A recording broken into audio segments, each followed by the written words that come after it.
Ah, hi. Patrick. Hi, how are you? I'm good. Very good. Shall we have a walk? Yeah, let's go. Very good. Yes, I wanted to talk with you first about maybe because yesterday we had the critics panel, and all the critics there were either from Western Europe or from South America. Yeah, that's true. So that's true. you are from very kind of an exceptional role as a critic from Eastern Europe, from Romania as a more specific place. So I wonder how. I mean, it sounds What's the situation What's there? the situation for film criticism? Yeah. The current situation for film criticism there. So one of the things is that most of the media outlets that we have in Romania have, in the last 10 years or so, they have eliminated their film review sections, as they did with our book review sections, with our theater review sections. So there are still some cultural magazines which still have film review sections, but none of the Romanian newspapers have such things anymore. So from this point of view, it's pretty bad, because we used to have a lively press, and a lot of the newspapers, not to mention the literary magazines, they ran film reviews and theater reviews and book reviews and stuff like that. And in most cases right now they don't do that anymore. So most media outlets content themselves right now with publishing publicity for films. So it's straight publicity. Advertisements. So from this point of view, the situation is bad, because we used to have film criticism in the media. Some of it was better, some of it was not so good, but we used to have some people who were used to reading, to being exposed to film criticism, and now most of it got eaten by publicity. How do you find, ways then to write, because your texts are not in any way publicity? No, not in any way. Well, the paradox is that although the situation is dire from this point of view, so the lack of media outlets, the lack of places, of official places where people can write and publish serious film criticism, but we have more interesting, honest, well-informed critics than we ever had in Romania. So there are some young people, some new people coming up who are really amazing.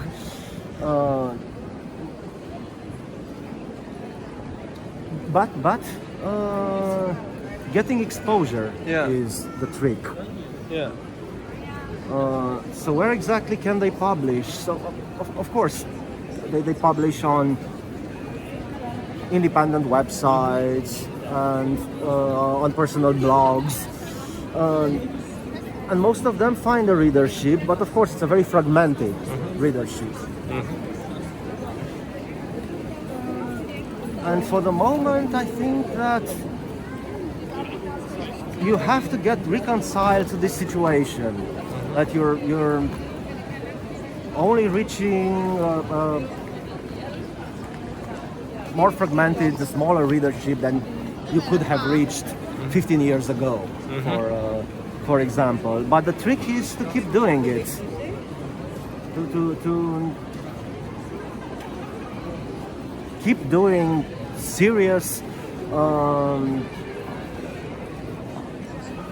film criticism, which interrogates film and tries to put them in context and tries to stimulate the reader's reflection about this film. So not feeding all this publicity machine, because most of what gets to readers in the Romanian language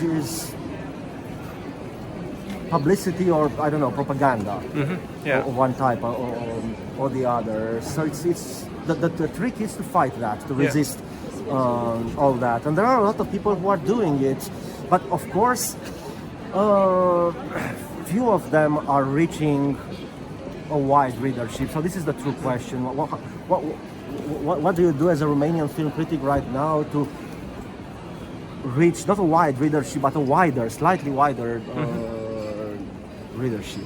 And that's becoming complicated. There are, I told you, there are a number of media outlets which are still publishing. They're still interested in finding good criticism and getting it out there so that it can find more readers. But most of our good critics, they write on their personal blogs, or they write on small audience websites.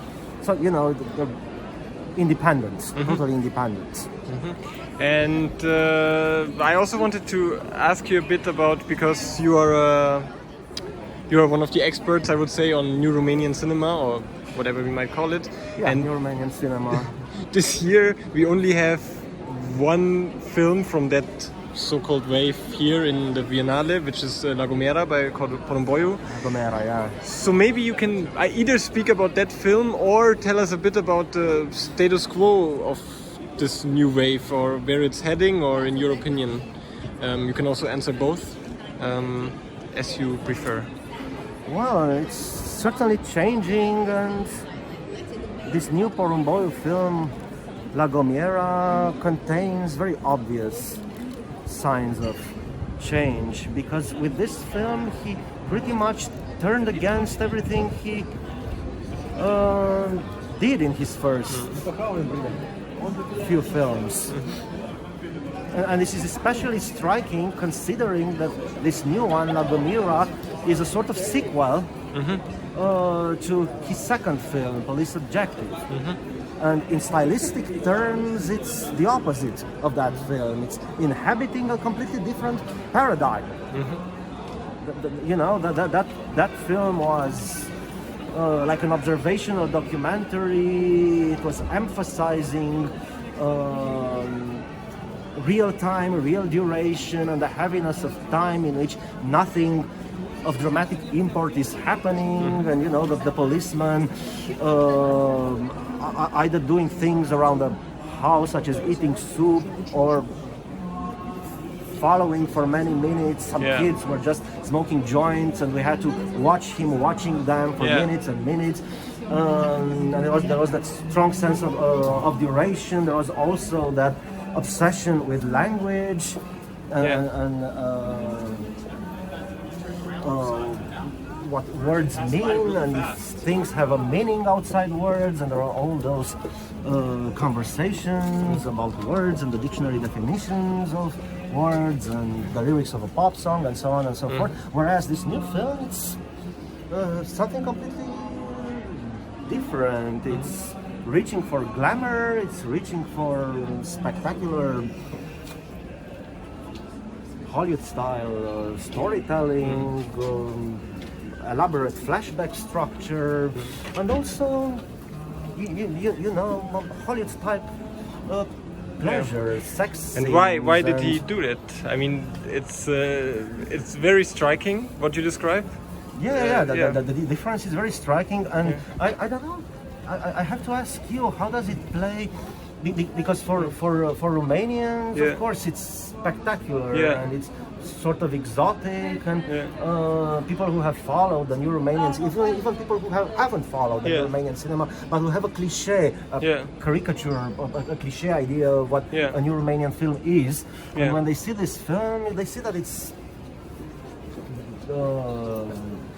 the opposite. But I wonder, for non-Romanian audiences, if it's special enough or interesting enough or exotic enough. Because it's titillating for Romanian audiences that a Romanian director, and especially a Romanian director, we have this cliche, or this folklore about, even a lot of people who haven't watched new Romanian cinema films, but they knew that new Romanian cinema films have to do with long soup-eating scenes in real time, and they sort of know that Porumboiu is the originator or one of the originators of that trope. And of course, seeing a film like this coming from Porumboiu, that's titillating. But how is it for non-Romanian audiences? Is it satisfying? Because I don't know how amusing it is in itself. The fact that it's a Romanian film by Porumboiu, it makes it something of an inside joke. But outside this, the context of the joke, how amusing is it? I don't know, actually. Well, I cannot really say, because I'm too much into I know also what to expect of Porumboiu, so we would have to ask somebody who has no idea about... How satisfying is it on its own terms? It's true. Because although it's playing with all this Hollywood elements from James Bond-like exotic glamorous locations to, I don't know, sex scenes with mystery women and gratuitous shots of the girl's breasts when she's making love and things like those. It's also an eccentric film in some ways. It has this very eccentric premise with the whistling. These people who are communicating with each other through whistling. On the other hand, it doesn't really develop this, because it sounds promising and it sounds like the basis for, I don't know, for something Kaurismäki or Jarmusch-like thriller, maybe, but it's not exactly that, and it's sort of dropping this idea because it's trying to do so many things, and there are so many jokes of different kinds, and there are a lot of... It's also trying to play a cinephiliac game, because it's a collage of cinephile allusions or quotations or homages, and I don't know how satisfying it is on these terms, because as a friend of mine noticed, when you're playing this cinephile game, you're competing with people like Tarantino, and when you're doing that, I think you should come your cinephile games, your cinephile allusions. Maybe they should be more exotic, more rarefied than Psycho and The Searchers, and you know, this is very much the ABC of cinephilia, the titles that Porumboiu comes up with, that he's paying homage to. So I'm not sure it's perfectly satisfying as a cinephile collage. Either this eccentric comedy about a language based on whistling, I'm not sure it's really developed to the full. So I have seen it only once, and maybe I should see it again, but I'm not sure how I stand about this film. Well, if I were to venture a verdict, I would say it's not his most interesting, but it may be of transitional importance, because to answer your question, I don't know why he did it, why he turned against everything he seemed to stand for until now, but maybe he's trying to, you know, to refresh, to reset his style. Maybe he felt suffocated by that very austere, that very sober aesthetic, and he's trying to shake it up and to free himself, and then that may be a good thing. But it is, I think, will if it will bear some fruits, we'll see that in his next films. So this one may count as a transitional work more than anything. So thank you very much for your thoughts, and I will end like this.